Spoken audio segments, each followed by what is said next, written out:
တင်နန်းတက်ပြီးတော့မှအလုပ်လုပ်ရမှာလားအလုပ်လုပ်ပြီးတော့ငွေစုပြီးတော့မှတင်နန်းတက်ရမှာဒီနေ့ခေတ်ကတော့ကျွန်တော်တင်နန်းမတက်လို့ကိုမရဘာကြောင့်လဲဆိုတော့ဒီဘူတုဒဆိုတာအများကြီးလိုအပ်နေတာဖြစ်တဲ့ကြောင့်လူတိုင်းဟာတင်နန်းတက်တယ်ဟိုးအရင်ချိန်ကားလို့3နှစ်3ဖို့အလုပ်တစ်ခုမှဝင်ပြီးတော့အလုပ်လုပ်မယ်နောက်မှကိုယ်ပိုင်ပြန်ဖွင့်မယ်ဒါတွေကအရင်နောက်ကျသွားလိမ့်မယ်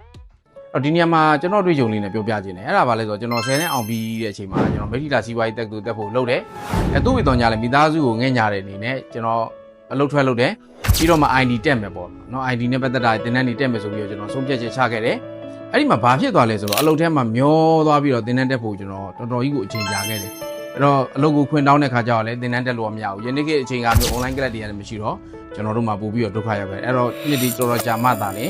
ဒီဘက်ကိုပြန်ပြီးတော့အလုပ်လုံးဝထွက်ပြီးတော့မှသာလေဘာဖြစ်ရလဲဆိုတော့တင်နန်းနေပြန်တယ်အဲ့တော့ဘာမှမထူဘူးအဲ့တော့ကျွန်တော်အကြံဉာဏ်ပေးချင်တာကတော့ဟုတ်ပြီတင်နန်းတက်ဖို့လိုတဲ့အတွက်ကြောင့်ကျွန်တော်ကအလုပ်လုပ်တယ်ငွေစုတယ်ဒါလည်းဖြစ်တင်ပါတယ်ဒီတက်ပိုကောင်းတာပါလဲဆိုတော့တင်နန်းကိုအရင်ဆုံးရအောင်တက်အဲ့တော့ပြီးတော့မှကျွန်တော်အလုပ်လုပ်တာရန်ကောင်းတယ်အဲ့တော့ပြောချင်တဲ့တေးပြရတာပါလဲဆိုတော့တင်နန်းအရင်ဆုံးတက်ပညာပြည့်ဝပြီးတော့မှလုပ်ငန်းကိုဝင်ကျွန်တော်တို့အောက်မကြတော့ဘူးပြီးတော့အကြံဉာဏ်ပေးချင်တာကကျွန်တော်တင်နန်းတက်ပြီးတော့မှအလုပ်လုပ်စီခြင်းနဲ့ ID နဲ့ပတ်သက်တယ်ဆိုရင်တော့ကျွန်တော်တို့ယူမာတင်တဲ့ SNG Diploma Computer Network CCN ကိုလာတတ်ပါအဲ့ဒါတက်ပြီးသွားရင်လုပ်ငန်းခွင်သေချာပေါက်ဝင်လို့ရပြီအားလုံးကျေးဇူးတင်ပါတယ်